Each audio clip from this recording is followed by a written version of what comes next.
Hello and welcome, dear viewers. Good morning, good afternoon, or good evening, depending on where and when you are watching this.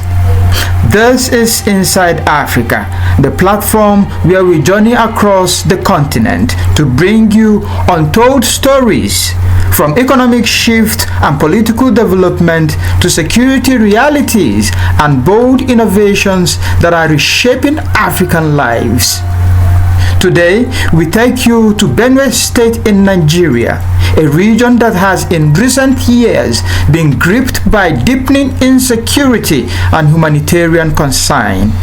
A situation so pressing that it has drawn international attention, including remarks from the newly elected Pope. To give a clearer picture of what's happening on ground, Inside Africa had a phone conversation with resident pastor in the state. In this recorded call, he shares heartfelt insights about life in the affected communities, what the people are facing, and how the Christians and Muslim leaders, as well as the government, have responded. As you listen, we encourage you to share this video widely. Let it reach people who can act, people who care, and those with the power to make a difference. This is not just a report. It's a plea for attention. It's a plea for action and lasting security measures. You are watching Inside Africa. Let's take the deep dive. Okay, so basically, we would like to ask you, in line with your position as a man of God in that state, in recent years, Benue State has been plagued with incessant and brutal killing, to the extent that even the newly elected Pope publicly expressed sadness over the situation. So, as a resident pastor there, sir, who ministered to people in one of the communities in Benue State there, can you help us paint a true picture, a true and honest picture of what is really happening on the ground? Because you see, there are many narratives out there that some say that the attackers are Herdsmen, others say they are Boko Haram, and others say that they believe they are bandits. So what we are asking is, who are these people, who are these killers, and who exactly are their targets? Okay. First of all, I would like to let you know that I'm a missionary serving in Benue State. It means in 2019. I've been opportunity to also serve in places where this attack was so tense. And until night, you would have to come out with me and rush down to the big square because of the attack of this Herdsmen. Okay. So then I was serving on the local government of Bangladesh society. Now, the true picture of this thing is this: is the Herdsmen that are actually participating in this evil. Yes. But there are machinery they use to execute these things. One of such machinery they use are the indigenous people. As a result of poverty, a lot of them will give them simple things. At first they started with 80,000, later they told that they give them 80,000 and a Bajaj motorcycle. And currently, I told that they give them this kind of affair and 80,000 after their two mission. So most of the people that they use, for example, if you look like 10 people, you discover that 8 of them are indigenous people. Then only 2 Fulani. Do you understand what I'm saying? Okay. So we discovered that the Fulanis are actually taking the ones who put these things, but they are using the indigenous people who are poor, paying them and using them to pave way to find their part people, the villages, and just massacre the people. Now they claim that since they cannot take over the land, then the people cannot come to the farm. So as this one, the people stay in the village, they stay in the bush. So they see you in the bush, they kill you. And at times, through the help of the local people, they attack the villagers overnight. Now they come at any time. If somebody will normally come out at 5 a.m. in the morning. But now they can come 10 p.m., they can come 6 p.m., they come any time of the day. And they surround the village and they do. In fact, during while I was doing that, when they are coming, they will tell you, they will shoot a gun somewhere so that people start running before they come. Now, they will surround the village, and when they finish eating, there's no place to go. And then they begin to do. So, to go back to your question, answer to your question, is it really the Herdsmen or the bandits or what? These are not bandits, these are Herdsmen. But most of them are imported. That's the bitter truth about it, because some of them that are killed, when you see them, you see pictures, they are not even like the black Nigerian Fulani. They are like people from the Chad, some of them have white fire. But the truth is that we know that they are all new. And simple, something to all those things is that the Herdsmen are the ones behind it. The Herdsmen, nothing more. The Herdsmen. They say as long as we will not give them the place to graze, then we will not stop people. And when you give them a place to graze, before you know they begin to rape the ladies they meet in the before you know when they come to the farm, they just kill for no reason. And that's why the people are tired. So since they cannot live in peace by raping women and killing people, they have to leave. And they say they are not living. So now you spend the village, don't come to the bush. You tell to the bush will kill you. And when they see people are not come to the bush, they begin to attack them in the village. That is what is happening presently. As I speak with you in the place I am now, we just got the news this morning that today, tomorrow, or next tomorrow, they will be attacked. We don't know how to it's like a rumor. So as I'm speaking to you, said, I'm tense because we don't know which is which. But the rumor we got this morning that between today, tomorrow, next tomorrow, anything can happen here. You can imagine that. Wow. So now, yes. From what you said, they have a reason why they are attacking, and the reason is for you people to give them a place to graze their cattle with. And you people are insisting that you cannot do that because when you do so, they end up raping your women in the farms. That's what they do. Now, in reaction to that, they attack you people and say you cannot, hence you won't allow them to graze their cattle there, then you too cannot live there as well, so they come to kill you. Yeah, that's right. Okay, now, for the you also mentioned that some youths are being they use some youth as machineries to get information as to when to attack and how to deploy their attacks, right? Now, this youth are also indigenous people. And you also mentioned that most of these herdsmen are not really Nigerians; they are foreigners. Yes, sir. Wow. Okay, now let's come to the point of your position as a minister, as a man of God in that state. Now, what we would like to know here is how has the church, all right, responded so far to this? Let's begin with the church leaders in the directly affected communities, all right? The church leaders from the communities where these things are being carried out, where people are being killed, and then up to the part of CAN, all right? As a Christian Association of Nigeria. What steps or what statement have they really made in the face of all these tragedies? Okay. Now, answer that. I want to start from the grassroots leaders, which are the local pastors, like our missionaries. First, what we started was to start praying because we had no choice. So we began to pray against the attacks, against the finance stuff. We did a lot. We know God knows better. At times you pray, and the more you pray, you still get the attack. So, in most cases, what we did that they would dismiss us. What I mean by that is that they got us disorganized and that they don't need time to flee the village. They flee away. most of us have to about us. I remember one occasion they had to take me 10 a.m. in the morning, move me down to the local government headquarters. Even the guy dragging the guy for posted until we got to the headquarters before we acted. So what we could do as the local ministers was to pray to our God and believe for a miracle. But even with the prayers, we still getting issues at the time. That is that. Now for the senior group that is still like the CAN or PFM, trust me, there is no statement. I repeat myself, official statement from any group as in telling the ministers and thinking of how to march forward to the government, to those in position to do something. There is no. I'm telling the people that I speak, I'm not that into the internet, but I only worked one time when I started Catholic is really bitterness to causing this, and a lot of people that it was more of an international gathering.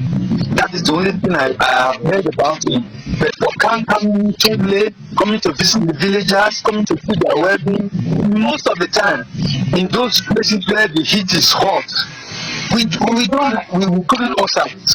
I remember there was a time we were holding services and people would have to stand outside the church. They are not ushers. They stand back distance at least almost 50 to 100 meters from the church watching so that if there is any attack, they will tell everybody in the church and start running. That was the case while I was there.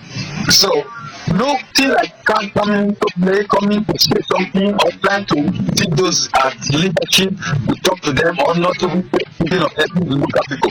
Trust me, as far as I'm concerned, I have not seen, I have not heard anything from anybody, whether kind of people. All right, sir. Now, the next question we would like to ask you is this: You've mentioned that the CAN they've not really done anything to salvage this incessant killing in the state. Now, how about the government? Let's start from the grassroots.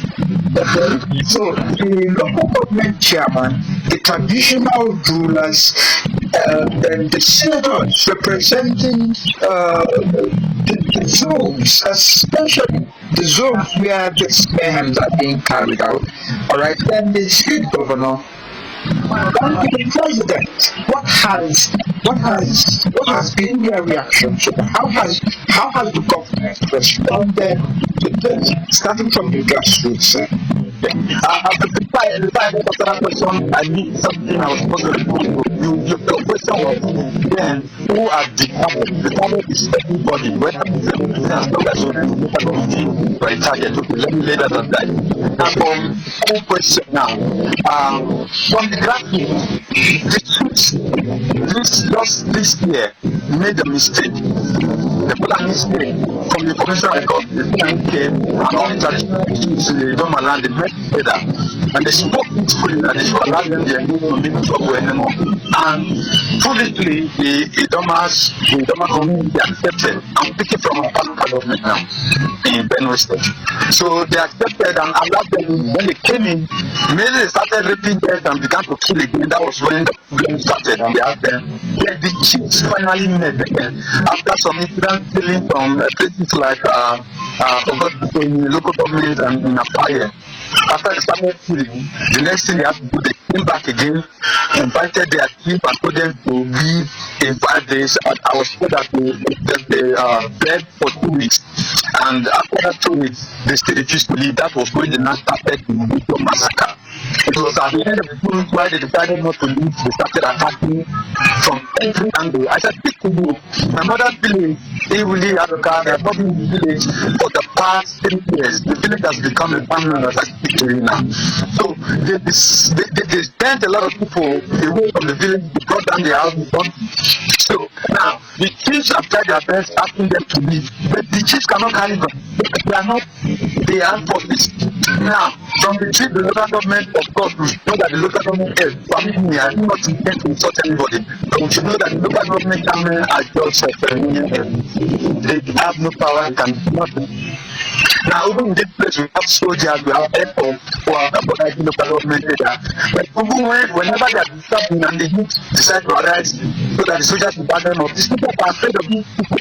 Instead, the soldiers will tell the youth to back up. to back up, not to attack this Fulani men. And in the eyes, they see they are rubbishing the local people. Well, from the local government, you know the next thing should be the governor. Of course, if you are Benue State like me, you should know that everybody is already the governor. I don't know the person's name, but you know the current governor is the Reverend Father. And it's a disappointment that is okay, sorry to cut in. I think from the local government chairman, the next in line should be the senators representing those zones. All right. So can we talk about the senators before we talk about the governor? Unless you want to start with the governors before the senators. It's okay. I think the person representing us is one Abamoro. And I've never heard anything from him until just 3 days back when the governor, we saw something we met up there discussing the statement of the governor and then trying to fight back at him. That was the first time we were saying the governor is not capable of the rest. So he has never made any statement or had any intention of to defend the people. We've not seen him deploy any group. We've not seen him come with his entourage to come and sympathize with the people. Sorry to say, we've not seen anything positive from the people representing the region or the zone. We've not seen anything from him. And then from him, the next person should be the governor. Okay? Yes, hello? The governor, yes. From the statement we heard made last was that he was saying when the crab bites him, put you in the cold water, meaning that we should not fight back. We should stay back.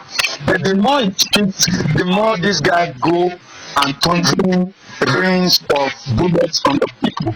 If you are with me in Nigeria, you know that just yesterday, over 400 people were killed in the village. Just yesterday. Yeah. So, okay. So, I have to use some words. When they talk about fight, it's called a toothless bulldog. There is no representative from the Benue State. Our most regret now is electing him as our governor. We need somebody that is active. The governor is not doing anything. In fact, the rumor around here is that he's a Fulani man. Some said the Fulani sponsored his governorship. We don't know how true that is. But that's the current rumor of what people are saying. They said, for him to be backing these people, something must be wrong somewhere. There was an anti-bravery rule before it came by the former governor. But they came here according to that, asking, giving the permission to go in everywhere. Now they intend to take over and the people not deny it, cannot find what we need. So the shameful thing is this: as a priest, we expected him to do better, but the opposite is actually what he's doing now. And trust me, nothing is working. Nothing is working from the chiefs to the local government to the senator representing the zone to the governor. Everybody is just a toothless bulldog. Just the summary. Just on their own fighting themselves. Pastors are dying, everybody is dying, ordinary people is dying, the Muslims are dying, the Christians are dying, everybody. Nobody is dead. And as a result of this, it's so pathetic. God is just the one we depend on now, sir. It's really a pathetic situation, and now if let's say if you have the chance, yes, sir. If you have the chance, let's say you have the ears of the governor of Benue State right now, and you also have the ears of the president of CAN right now, and that of our president, that's talking about President Bola Ahmed Tinubu. If you have their ears right now listening to you, what would you say to them, sir? I would ask them, number one, if they are truly Nigerians. And if their response is yes, I will ask them if they have family. If their response is yes, I will ask them if their families have ever experienced bitterness of this nature. We see people now who cannot eat for 1 week, 2 weeks, they can't find something to put in their mouth. They have become better because they don't have them anymore. And I will ask them if any of their family has ever been a victim of this Herdsmen attack. And if their response is yes, and I'll ask them, what would they do in this same position? Man of God, I cannot feel that I can feel your voice. You are a good person. As I speak to you, everybody is crying. And those of us who are crying, we are not saved. I just told you something that there is a rumor that in the next 3 days we may have an attack in this time. Nobody, those of us who are weeping, we are not saved. The atmosphere is tense. It's just, if you're in Benue State now, especially a power that you don't know that, you just be, the next thing is, God, anytime you are coming, I am expecting you, but your answer is like tomorrow. So, what I would like them to know is this: if their children are affected, if their loved ones are affected, will they be sitting down there, be eating morning, afternoon, evening, the best food, under air condition? Would they be holding unnecessary meetings that will cost Nigeria money that should not be spent unnecessarily? Would they be flying on planes? If their children, if their families are affected, now the reasons why they are not happening is because their families are nowhere close to where these things are happening. Sir, recently the bodies that are recovered from where they are attacked, they decayed bodies already, they are decomposing. You need to see these bodies. You need to see it only for the next 3 or 1 week. Because someone ran to the room that's where they killed them. It's not perfect time. So as I'm speaking to you now, if I were there, everybody now in the village now, as I speak with you, I finally know the name of the former president, retired General Oba, that if he was in position, this would have come to an end. I think I hope they know that the next thing to do now, if these guys don't have yet 10 years to retreat, to stop their evil, the armed forces should be deployed. We went to Liberia, we conquered. We went to Sierra Leone, we conquered. These things in Nigeria we cannot affect. It's a shame on the so-called giant of Africa. I think we need to change our name to the mice or mouse of Africa. It's a shame, sir. It's a shame. Sir, if I may ask you, plainly, if you are asked, what do you what are you expecting the government to do? Like, what exactly do you want them to do? In a clear way, sir, what do you want them to do? Deploy the armed forces, disorganize these herdsmen. Most of them are not Nigerian. Wipe them away, let there be peace. Benue State is not their homeland. Let them return back to where they came from. If we did that to the rebels in Liberia, let those do it to these rebels who are not Nigerians, who are trying to take off another man's land. Deploy the armed forces and wipe them up once and for all. Answer to this question. When you're talking about deploying the army, the military to come and get rid of those killers, now another question that I'll ask you is this: do you know their base? You know where they are operating from? All you know is that they storm your communities, they kill people and vanish into the thin air. Do you know where the military can find them? Okay, I do not know, but the youths are very strong, especially with their attitude and their fight. Now, these guys, just listen to what I want to say. Last week, we were told of a joint operation. While they went to the bush to Moko, the army and the youth, they finally met these guys in the bush where they stay. Okay. Now, decided that they should start operation. Are you hearing me, sir? Okay. That they should start operation and wipe out these guys. The Mopo accepted, the soldiers says no. And before you know it, it's almost led to exchange of bullets among themselves. So the Mopo and the youth came down and said they should return. While they returned, they sent messages to all the villages and asked the soldiers to leave. Because they now discovered that the soldiers are, in their action, something is wrong somewhere. Something is not right. And this, they have been suspecting them for a long time. 2 years ago, they came to a place called Amokuye, and in that place, the Fulani came up with their guns, their AK, with their cows, fought in the field. The youth were standing in front of them and the soldiers. The youth want to attack the soldiers as them. So we don't know why the soldiers are not here, and the youth are able to flush them away. This is the problem we are having now. So what I'm saying is the youth know where they are. If the soldiers will be truthful to themselves and they want to do their business, like the days of Obasanjo, let them connect, let them work with the youth to take them into the bush, the forest. They know this either, they are either, and they will wipe them out. All they need to do is to combine force and effort with the youth, and that is all. Okay, sir, thank you for this. Now, I think this should be our final question to you. We just heard that your governor, the governor of Benue State, your current governor, held a meeting with the president earlier today, and the president was talking about the governor to hold a meeting with various stakeholders, and this purported herdsmen or killers, if you may, for a peaceful talk. Now, do you think this stands as a solution? What's your take on that? I'm talking about peaceful talk and all. What can you say about that?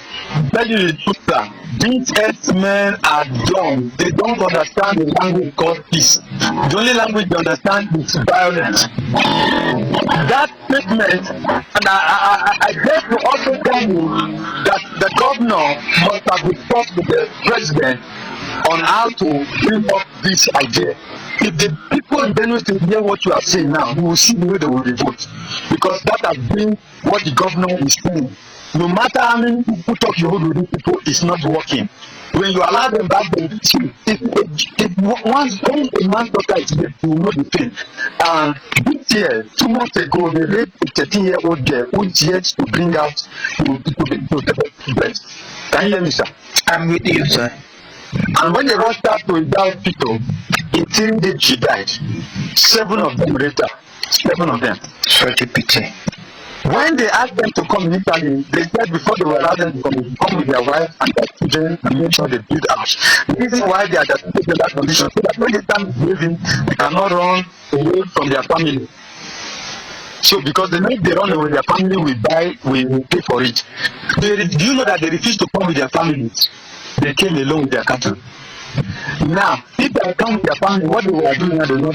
But the word peaceful discussion, if the Benue people hear this, you will see they will start laughing. They will say, this is the government you are talking about, irresponsibility of the highest order. Peaceful discussion will not work in this situation. Send them away to where they came from, where they are coming from. That is the answer to this thing. If they come again, they will continue, sir. How can you rape a 13-year-old by 7 men? 7 men, sir, from a village called Iga. Does that make it sense, sir? That is terrible. If you call if you know anybody from Benue, call them and ask them what I'm telling you. In fact, they don't have to insult me. The word peaceful discussion will not work. They are not working this. Send them away. That is the answer. Send them away. It will not work. The one staff came there last week. He has left. It's getting worse. Yes, we had that the president ordered the chief of army staff to go and stay there for a while, to quell to calm the situation down. But from the information we gathered, he didn't spend up to a day there. He left. Since it came, it has gotten worse. In mathematics, there's what we call arithmetic progression and geometric progression. It's coming has moved from arithmetic progression to geometric progression in the case of massacre. So what are we talking about? It's just a table thing. They are just saying it to appease the people. It's not working. You will see. I do not pay for that, but by tomorrow night you will hear another case. Peaceful discussion is not working. Send them away. Send them away. That is the answer to this thing. If you are here like me, you understand. I don't know where you are. So the atmosphere is not sweet in this place that I speak with you. The atmosphere is not sweet. You go to church, like President Nina said, the church attendance has been reducing for the past 3 weeks because nobody wants to be in the atmosphere. Because you don't know when these people are coming. How about how about the Muslims? Do they go to their mosques to pray? They go. Really? They do. And you know the truth is this, the bitter truth is this. You know the Muslims have longer heart than we do. Do you understand me? Yes. Yeah, we Christians we are always afraid. So if you take the Muslims to hell, they will still go and pray to God. He's not afraid of anything. So everybody has to pray. Everybody goes to pray. But one needs to be very careful. Do they get attacked as well? Sir? Do they also get attacked? Yes, they attack everybody. Everybody's attacked. Nobody's scared. So invariably you are saying that their target is neither the Christians nor the Muslims. They attack everybody. No, that is why I told you it's Herdsmen attack. Herdsmen attack has nothing to do with religion. Anybody is killable. Everybody is in their program. It's not religious attack. It's I don't know what they want to take over. That's what they want to take over the land. Sir, some people say that that the whole situation is politically motivated. Do you think this is true? I don't know. The one for Benue, I don't think so. I think the one we heard from Dubri, I think I won't accept that. Okay. I don't think it's political. I think it's selfish interest from the Herdsmen. It's not political. It's just Now, aside from the selfish interest from we've once had. You asked where we are reaching out to you from. We are based in Lagos actually, but we once had such case of insecurity in Benue State, and we reached out to a few persons in that state, Benue State, and they told us that when the former governor was there, that this whole city, the city center was a noble area. People were afraid. A lot of people left the state because of insecurity. All right, but now so that there is no any issue of insecurity because the present governor has been able to tackle with every bit of insecurity situation in the state. Clear provision of adequate arsenal to the police force and military as well in the state. So the issue of insecurity is dead in that state. So do you think that this whole thing lies in the shoulders of the governor of that state, Benue State? So that is the matter. If the governor was like that, this thing would have come to an end. If the governor was like General Obasanjo, this whole thing would have come to an end since. I don't know the governor we have. In fact, I tend to tell you that I don't recognize any governor in Benue State. Yes, sir. It's all right. Do you have any final words to the people who have lost their loved ones in that state? And do you have final words to everyone who will be watching this and the government as well? Okay, I speak with you. I want you to also know that I've been affected directly to one of my cousins used to be one of the youth commanders. Two of them died. One was the youth market on one. And presently we are looking for the body of one. They found the body of his friend. The one that happened at that time, but they could not find his body. So I have been directly involved. I want to really emphasize to everybody that has been involved, and no money in the world can replace what has happened, damage, and I don't know what to say. May God just give us the courage to bear the loss, and we hope someday a David is going to come for us.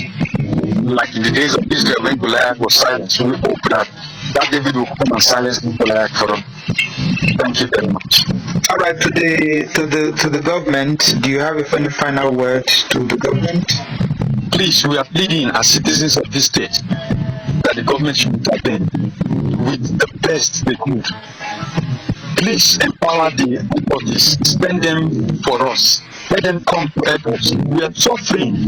A lot of the people cannot feed. A lot of people have made their villages. They have food at home, but because of where they are now, they are suffering because they cannot access food. You see, they don't have place to sleep. They are in the local government headquarters. The population is crazy. I mean, everything is not going well. Sickness from the children, attacks, all everything is going wrong, the government should come and help. The people depend on the government. If the mother is not there, how can the government is our mother? We're asking the government to intervene. We're not talking of intervention that will take you to this now. We need intervention now before it's too late. Because the next hour, you don't know what is going to happen.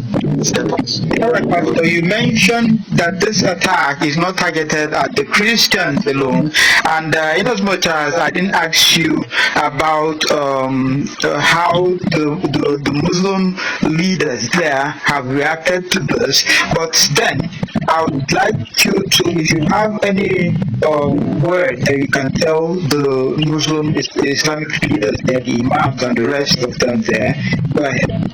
Yes, I'm so proud of them in the sense of all I would call peaceful, because the place I am located, we are both Christians and Muslims, and I've seen a lot of godly display from the imams and the Muslim clerics. They are doing well. In fact, on one occasion, we call for the meeting and we discuss and find a way to see that we don't get into trouble, especially in the end of this Herdsmen. They are doing well, and I want to appreciate their works, and I want to say they should just continue with what they are doing. I really appreciate what they are doing, and we should continue in the faith, praying along with the Christians. In this community, you don't know the difference between a Muslim and a Christian. We work together, we share love together, we help one another. It's just fine. I want to say thank you for their effort. They are indeed true Muslims, and we are proud of them. We're proud of them. Thank you, sir. All right, sir. Finally, do you have any words for Inside Africa who goes beyond the news headlines from our mainstream media to reach out directly to the affected people, feel the pulse of people like you who are affected with such situations? Yes, I want to really say thank you for this, because I know by the grace of God this is going to go a long way than I even expect. I want to thank you for listening out to us and let the world hear our pain, feel our pain, hear our voice, and so that contributions can come in and say that possible. Thank you for your effort. The Lord bless you, Nico. And I want to say your broadcast or your program will continue to excel. We are proud of you. And anytime you call, trust me, I'm ready to give you personal information just the way you want it. There is no way to go by the way. We'll tell you how it is and why. Because we are feeling it. We're in the place we are seeing it, we are feeling it, we are experiencing it. We really respect you. We appreciate your work. Thank you. Thank you so much for your time, Pastor. Thank you. You've just heard the voice of a man living through the reality many read about. At Inside Africa, we believe in amplifying voices that matter. Voices that call for justice, compassion, and truth. If this conversation moved you, please don't let it end here. Like, share, and leave a comment below. Let's get this message where it needs to go. Until next time, stay informed, stay engaged, and stay with Inside Africa. This is Inside Africa, telling Africa's unfiltered stories from the inside out. See you on the next one.